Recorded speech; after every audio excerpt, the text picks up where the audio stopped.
Tres, uno o uno son el mismo tres. Qué dilema, qué enredo tan fuerte el de la deidad junto con la Trinidad. Bienvenidos a un episodio más de este espacio inverso donde estudiamos, escudriñamos, entendemos a Dios en ese plan perfecto de salvación. Quiero también dar la bienvenida a mi compañero amigo Jonathan. Bienvenido, ¿qué tal? Hola, hola, qué gusto me da ser nuevamente parte de este espacio inverso. Usted hace parte de la familia, amigo. Sí, bueno, gloria a Dios, espero que sí. Pero no, es muy chévere estar acá y más con el tema de esta semana, Pastor. Está excelente.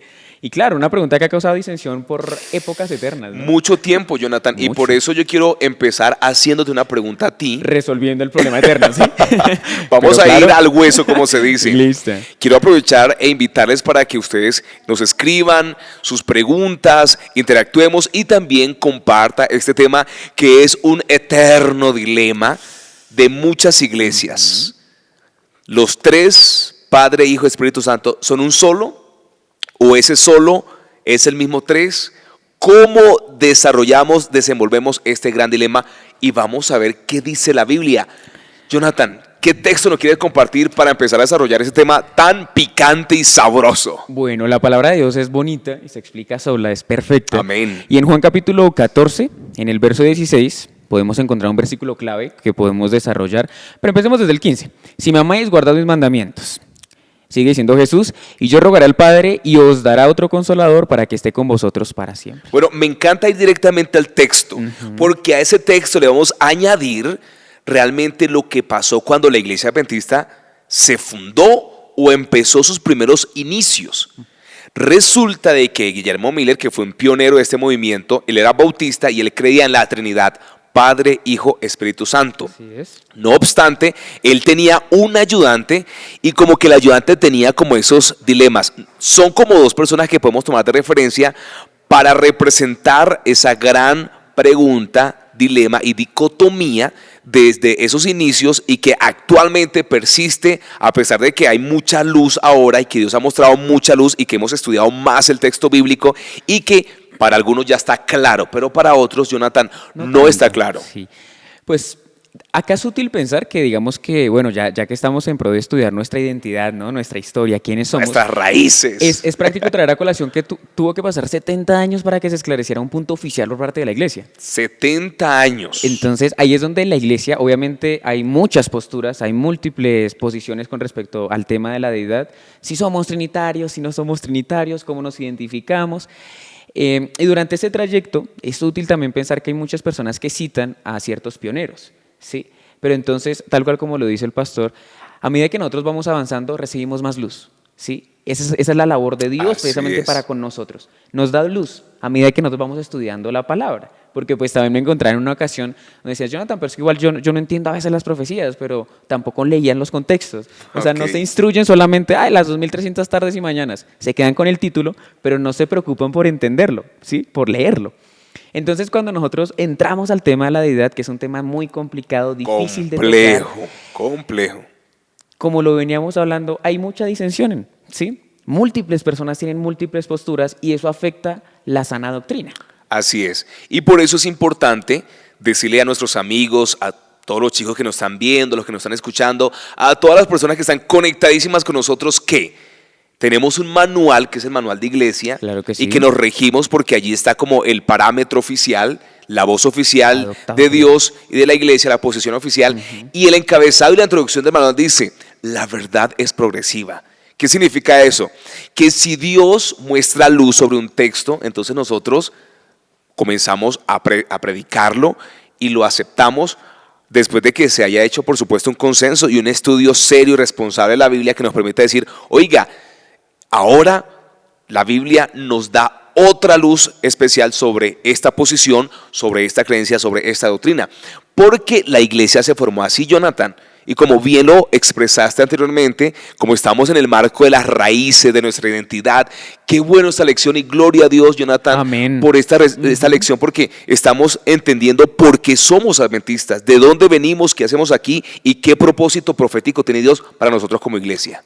Pastor, yo cuando la jefa me convocó para esta lección, Me parece algo muy bonito porque cuando yo era pequeño en la iglesia, un tema con el que a mí me explicaron esta parte de la deidad, que es práctico también entenderlo de esa forma, me decía un anciano de la iglesia en la que yo asistía muy chiquito, me decía, ¿usted a quién le ora? Yo, no, pues yo le oro a Dios. Sí, ya, yo le oro a Dios. Me decía, sí, pero ¿a cuál de los tres? Yo le decía, ¿cómo así? ¿Cómo así que a cuál de los tres? O sea, sí, sí. Por ejemplo, si usted tiene hambre, ¿a quién le pide que le sustente el hambre? No, pues a Dios. ¿Cómo así? No lo entiendo. Y yo no lo entiendo. Entonces él fue el que me instruyó en esos primeros pasos de cómo entender esa cuestión de las tres personas de la divinidad. Me dice, claro, ¿quién experimentó el hambre?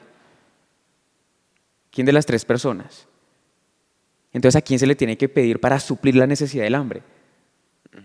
Supo explicarte bien. Exacto, pastor. Fue muy pedagógico.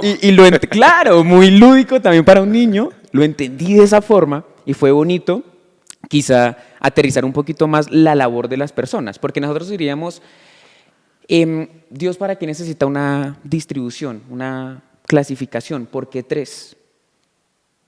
Y ahí es cuando nosotros vemos todo lo que obró con los discípulos, porque de hecho ese es el principio de todo, cuando en la Gran Comisión, en Mateo 28, Jesús le dice a los discípulos, ustedes tienen que hacer una labor, vayan a todos los lugares del mundo, vayan, prediquen, pero bautícenlos en el nombre del Padre, del Hijo y del Espíritu Santo.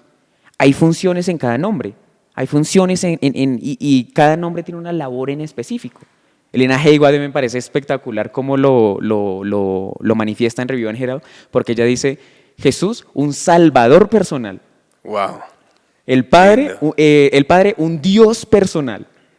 Y el Espíritu Santo, pues como lo vamos a estudiar en esta ocasión, quien a nosotros nos convence de pecado, pero es personal. Así es, así es. Usted tocó el capítulo en el cual centramos el estudio en esta semana y es el capítulo 14 de Juan. Vamos a desarrollar solamente 2 versículos porque el tiempo nos da. Y bueno, estos 2 versículos tienen el sustento y el argumento para enseñarnos a nosotros sobre Padre, Hijo, Espíritu Santo diferentes. Y vamos a tocar uno más, que es Filipenses 2:9 al final, para nuevamente corroborar y reafirmar lo que la Biblia dice acerca de Padre, Hijo y Espíritu Santo. Empecemos por esto. Padre, Hijo, Espíritu Santo no están clasificados en orden de jerarquía. Tal cual, tal cual. Porque como a veces pensamos, el Padre entonces es el que manda, el Hijo entonces es el que le obedece, el que está subyugado al Padre, y el Espíritu Santo es como el sirviente o el ayudante. No. Sí. Queremos decirles a todos ustedes que Padre, Hijo y Espíritu Santo están clasificados para que en un lenguaje humano podamos entender la deidad y la Trinidad, pero los tres tienen el mismo nivel, así es, el mismo poder, porque tres son la misma esencia. Tal cual. Jesús es una persona, Dios es otra persona y el Espíritu Santo es otra persona y son iguales y vamos a desarrollar el por qué. Tú acabaste de compartir el texto, Juan 14:16, y yo rogaré al Padre para que envíe otro consolador. Esas palabras son de quién, Jonathan? De Jesús. De Jesús. Entonces mire que ahí estamos ya hablando, Jesús es una persona y Él va a rogarle a su papá. Vea que inmediatamente y por sentido común y lógica del texto uno dice, aquí está Jesús, le va a rogar a su Padre y que su Padre envíe otro. Adicional a. Que de hecho, pastor, eso era lo que no entienden los discípulos. Ellos, igual, cuando nosotros entendemos como la historia de Jesús, ellos no entendían que Jesús no iba a venir así como en gloria y majestad y un hombre grandísimo, imponente. Nunca entendieron la esencia de lo que es Dios. Jesús inicia su ministerio, convoca a los discípulos, trabaja con ellos y aún no entienden cuál es la esencia de Cristo, no la entienden. Y entonces cuando le dice, yo me tengo que ir porque es que tengo que, porque acá, dice Elena G. White, es que acá Jesús estaba limitado. Jesús no podía lo que divinamente sí puede hacer, humanamente le era imposible. Entonces era un acto de amor de Cristo el sacrificio, porque es que cuando Él se presenta ante el Padre y desciende el Consolador, es cuando Jesús dice, aquí puede empezar mi obra mundial. Porque ahora ya no voy a estar yo acá con los poquitos que puedo alcanzar. Y poquitos entre comillas porque Jesús alcanzó a muchísimas personas. Por eso es nuestro hermano mayor. Él viene, se humana, Jonathan, y Él entiende perfectamente tus desafíos, tus luchas, porque Él las vivió, las experimentó, pero en su humanidad Él venció. Por eso aquí hay un mensaje profundo y poderoso y de motivación. Tú puedes vencer, tú puedes ser victorioso en tu lucha, en tus adicciones, puedes quebrantar las cadenas de las drogas, de todas las cosas que te pueden oprimir en este mundo, porque Jesús en su humanidad, Él pudo vencer. Ejemplo, Mateo capítulo 4, después de 40 días ayunando. Jonathan, ¿cuántos días máximo has ayunado? Medio sábado, pastor. Imagínate, 40 días tiene Jesús hambre, porque era un humano 100%, y Satanás se le presenta, y yo me imagino que él le señala la piedra más grande en forma de pan, de queso, de pan de yuca, y le dice: convierte esta piedra en pan.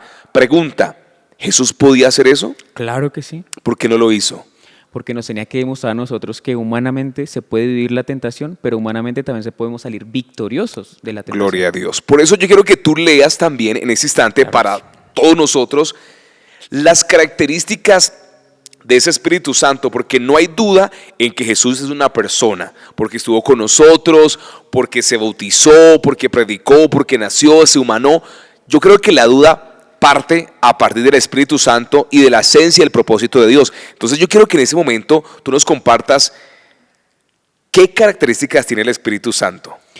Bueno, Juan 14, 26 dice: pero el Consolador, el Espíritu Santo, a quien el Padre enviará en mi nombre, Él os enseñará todas las cosas y os recordará todo lo que yo os he dicho. Qué lindo, vea. Un aire, un viento, un soplo, una fuerza no hace eso. ¿Quién hace eso? Una persona. Enseñar, hacer recordar, guiar, orientar. Entonces vemos que el Espíritu Santo es una persona activa. No es un viento que sale del interior de Dios o de Jesús. No, es una persona, de hecho, es el que convence de pecado y es el agente transformador aquí en la tierra que Jesús envía. Así es. Yo le envío otro Consolador. Tú tranquilo, no vas a estar solo. Yo te envío otro Consolador, el Parácletos en griego, el Espíritu Santo, que va a estar con ustedes. Qué bonito, pastor. Es que es precioso cuando nosotros entendemos ese objetivo, esa voluntad del Hijo cuando hace eso. O sea, es que Jesús en serio amaba mucho al mundo, que Jesús nos ama mucho a nosotros. Amén, amén. Y es por eso que nosotros tenemos que ser, quizá, entender un poquito más de esta labor del Espíritu Santo, porque también hablaba la lección, digamos que avanzando un poquito más en esos días, que esos discípulos, por ejemplo, Tomás ya dudaba de él, Pedro lo iba a negar, ¿sí? Y aún así él dice como: nada de lo que ustedes hagan es suficiente como para que yo no suba a mi Padre, me presente ante el Padre, descienda y envíen al Consolador para que esté con cada uno de ustedes, porque el que empezó la buena obra en ustedes la va a terminar. Es una promesa. Claro que sí. El que empezó la buena obra en nosotros la va a terminar a través del Espíritu Santo. Añadiendo a esa idea, el Espíritu Santo es el que nos va a sellar en este tiempo final. Amén, sí, el que Señor. va a colocar el carácter de Jesús en nuestro carácter. Es el Espíritu Santo el encargado de decir: oye, tú que estás allí, oye, espera, lo que estás haciendo está mal. Y a veces le decimos la voz de la conciencia o la vocecita que detrás de la oreja. Ese es el Espíritu Santo que te dice: oye, espera, no es correcto, no te alimenta, no te edifica eso. Es el que está constantemente diciendo: ojo, papá, con eso. Y precisamente por eso es ese pecado tan abominable y tan grande que menciona la Biblia, ¿cierto? Porque cuando nosotros tenemos a una persona que nos insta: Jonathan, no es por ahí, que no es por ahí, Jonathan, devuélvase, Jonathan, espere, Jonathan, alto. Cuando nosotros decidimos tener oídos sordos ante eso, pues es que Dios no tiene para nosotros, ¿cómo Jesús nos excusa en el cielo? Cuando yo me resisto y resisto y resisto al llamado, cuando yo sé que estoy haciendo las cosas mal, pero no, mi humanidad me dice: Jonathan, usted está bien. Satanás me convence de usted está haciendo las cosas bien. ¿Cómo yo le digo a Jesús: abogue por mí? No tengo cara. Porque es que el Espíritu Santo me está diciendo: Jonathan, yo traté y lo intenté y yo no me rindo con usted, pero usted se rindió conmigo. Exacto, y por eso el Espíritu Santo se aleja. Así es. De hecho, vamos a presentar juntos los dos argumentos más poderosos de toda la Biblia en favor de la Trinidad. Primer argumento, usted lo acaba de mencionar. Mateo 12, 31, 32, 33 y 34 dice: cualquier pecado se le perdona a los hombres, incluso, Jonathan y amigos, un pecado contra el Hijo de Dios, que es Jesús, se le perdona. Pero hay un pecado que no se perdona, y es la blasfemia contra el Espíritu Santo. Mira lo que está diciendo Mateo, porque Mateo es el que escribe a una comunidad judía que no cree en Jesús como un ser divino, ni cree tampoco en el Espíritu Santo. Entonces Mateo le está escribiendo a unos incrédulos que dicen: Jesús era el hijo del carpintero. ¿Qué hijo de Dios va a ser ese? ¿Qué poder va a tener ese señor? Mateo capítulo 12, versículo 31 a 34 explica claramente que si usted peca contra Jesús, se le perdona. Pero si usted peca contra el Espíritu Santo, no se le perdona ni en este siglo ni en el venidero. La blasfemia. Entonces el Espíritu Santo es una persona diferente a Jesús. Pero claro que sí. De hecho, a mí me gusta mucho, pastor, mirar la familiaridad que tenía, porque Jesús le responde a los discípulos, porque ellos están muy insistentes, ¿no? Cuando le dicen como: yo quiero ver al Padre. Presénteme al Padre. Sí, es que si ustedes no lo presentan, nosotros podríamos creer mucho más fácil. Y tienen al Salvador de frente, ven los milagros, ven todo lo que Jesús hace. Obviamente siempre dándole la gloria al Padre. Y ellos son tan osados, es que yo digo que los discípulos somos nosotros, hoy en día. Incrédulos hasta el tuétano. Y están ahí enfrente de Jesús y le dicen: es que si usted nos presentara al Padre, déjenoslo ver, confiaríamos mucho más y le serviríamos y le damos la vida. Y eso le dice de la forma más consciente, transparente, confiado y poderosamente, le dice: es que el que me ha visto a mí ha visto al Padre. Y ese es el punto. Por eso cuando Jesús dice: el Padre y yo uno somos, se está refiriendo a que son uno en esencia, en naturaleza, en propósito, en amor, en carácter. Y Jesús está diciendo: vean lo que yo hago, eso es el Padre, amor. Y es por eso que muchas iglesias y denominaciones están diciendo: si ve, Jesús, Padre y Espíritu Santo son uno mismo, pero no. Porque el segundo argumento, y el último con el cual vamos a cerrar, está en Filipenses 2, 6 al 9, que dice: Jesús, siendo en forma de Dios, no escatimó ser igual a Dios. ¿Jesús es qué? Igual a Dios. En griego, porque ese texto fue escrito en griego, dice Isa tuteos. Isa es el verbo que Pablo utiliza, y de allí viene el triángulo isósceles, que tiene los lados iguales, pero no es el mismo lado, tiene la misma dimensión, pero es diferente. Así es. Entonces Pablo utiliza Isa tuteos, es igual a Dios en dimensión, en propósito, en amor, en naturaleza, pero es diferente. Él no escatimó ser igual a Dios como cosa a que aferrarse, sino que se despojó a sí mismo tomando la forma de siervo. Jonathan, y con eso cerramos diciendo: Jesús es Isa tuteos. ¿Qué significa Isa tuteos? Igual. Igual a Dios. Igual a Dios. Amigos, Jonathan, un último llamado a la gente para que crean la Trinidad, hermano. A ver, nuestra identidad a nosotros nos plasma como que creemos en las tres personas de la deidad. Y cada uno de ellos tiene una labor diferente. Nosotros quizás ya hemos experimentado el amor de Dios Padre, hemos experimentado el amor de Dios Hijo, pero nos hace falta escuchar un poquito más la voz de Dios Espíritu Santo. El llamado quizá en esta ocasión es que esa persona, esa tercer persona de la divinidad, como lo dice Elena G. de White, nos está llamando, nos está exhortando. Quizá hay múltiples cosas en las cuales actualmente nos estamos equivocando, pero así como Jesús en la Gran Comisión escogió a personas imperfectas para realizar su obra, Dios a través del Espíritu Santo nos está escogiendo a nosotros hoy para llevar a cabo la misión. Qué lindo. Y es una misión en la que tú y yo somos partícipes y estamos más que calificados porque tenemos poder del cielo. Así que a través del Espíritu Santo somos poderosos para llevar a cabo esta gran misión. Gloria a Dios. Y cerramos enviando un fuerte abrazo para cada uno de ustedes y recordando Lucas 3:21. Y aconteció que cuando Jesús fue bautizado, orando, el cielo se abrió y el Padre le habla al Hijo diciendo: he aquí mi Hijo amado en el cual tengo complacencia. Y el Espíritu Santo viene en forma corporal como de paloma. 3 personas ahí diferentes. Bendiciones, y esto ha sido el tema de hoy. 3 iguales pero diferentes. Un abrazo para todos. Chao, chao.